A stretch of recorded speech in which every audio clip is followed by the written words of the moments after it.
MGM Indore में medical teachers association ने MY hospital मुख्य गेट के सामने अमानक दवाइयों का प्रतीकात्मक दहन किया।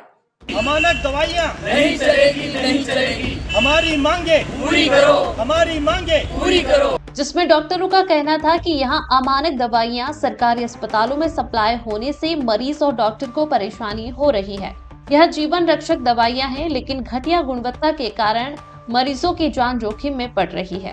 एमटीए अपने विभिन्न मांगों को लेकर प्रदेशव्यापी आंदोलन की शुरुआत 20 फरवरी से की गई है, जिसके दूसरे दिन आज एमवाई अस्पताल के बाहर अमानक दवाइयां के पर्चे की सांकेतिक होली जलाई गई। डॉक्टरों की मांग ऐसी और अमानक दवाइयों पर पूरी तरह से प्रतिबंध लगे और दोषी कंपनियों को ब्लैकलिस्ट कर उनके खिलाफ एफआईआर दर्ज की जाए। डॉक्टर ने मांग की है कि जल्द से जल्द इन अमानक दवाइयां बनाने वाले पर सख्त से सख्त कार्रवाई की जाए।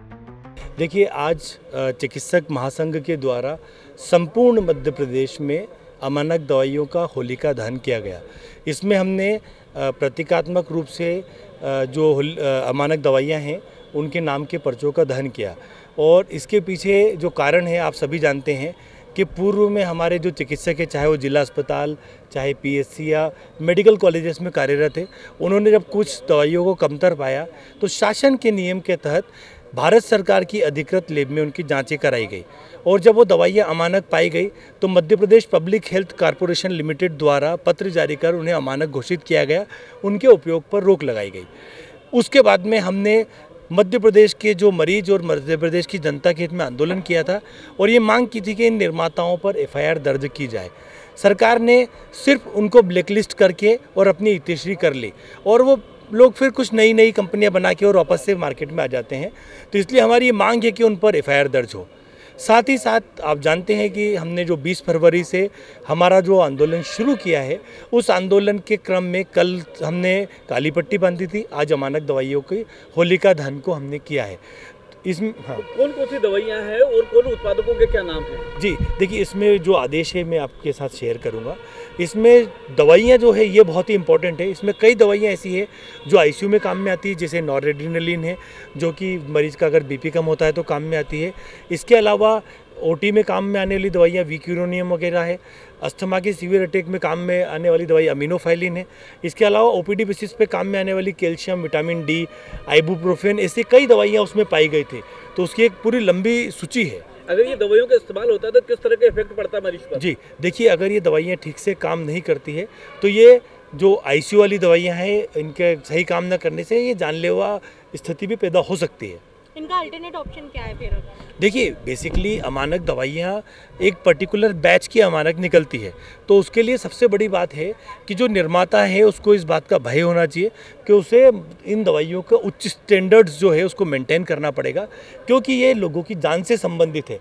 ये आपके हमारे कोई भी रिलेटिव्स भी इन दवाइयों का जब सेवन करेंगे और असर नहीं आएगी तो ये गंभीर चिंता का विषय है। इन दवाइयों में किन चीज़ों का ऐसा उपयोग किया जा रहा है इनको बनाने में जिससे नहीं, देखिए आपको ये समझना पड़ेगा कि अमानक दवाई कैसे होती है। मान लो मैं नॉरएड्रेनालिन की बात करता हूँ, तो जो फार्माकोपिनिया की गाइडलाइंस है उसमें मान लीजिए 1 ग्राम की क्वांटिटी होना चाहिए, 1 mg की क्वांटिटी होना चाहिए, तो उसमें 0.95 से लेके 1.05 ये परमिटेड लेवल ले होता है। अगर इससे कमतर पाया जाता है तो वो अमानक है, क्योंकि वो अपना जो काम करना चाहिए वो नहीं कर सकते। तो उस गाइडलाइंस में जब ये फिट नहीं होती है, कमतर दवाइयाँ हैं, तो हम जिस हिसाब से उसका कैलकुलेशन करते हैं, डोज कैलकुलेशन, वो ठीक नहीं बैठेगा। तो कोई निर्माताओं के नाम आए हैं इसमें दवाई? हाँ, उसमें तो पूरे आदेश में सार्वजनिक है वो। एक दो नाम कुछ? अब वो ध्यान आपको एक बार मैं उन आदेशों को आपके साथ शेयर करूंगा, पूरी लिस्ट है वो तो। अच्छा, ये प्रदर्शन तो आपका हो गया। अगर सरकार नहीं मानेगी तो क्या करेंगे आगे? देखिए, हमारा जो पूर्व में घोषणा हमने की थी कि आगे हमारा आंदोलन जो है, कल से अभी तक हमने प्रतीकात्मक आंदोलन किया। कल हम आधे घंटे का कार्य बंद करके ओपीडी मतलब जो रूटीन सर्विसेज है वो बंद करेंगे। इमरजेंसी सर्विसेज जो है कल से हम चालू रखेंगे अभी, और ऐसे ही 24 तारीख को 1 घंटे का हम बंद करेंगे। इमरजेंसी सर्विसेज चालू रहेगी। इसके बाद भी अगर सरकार नहीं मानती है तो अगले 25 फरवरी से उग्र आंदोलन के लिए बाध्य हो। डॉक्टरों ने कहा कि यह प्रदर्शन अभी लगातार जारी रहेगा, जिसके चलते हर दिन अलग अलग तरह से अपना विरोध प्रदर्शन किया जाएगा और उसके बावजूद भी अगर सरकार नहीं मानी तो एक बड़ा और उग्र प्रदर्शन करने की तैयारी हम कर रहे हैं।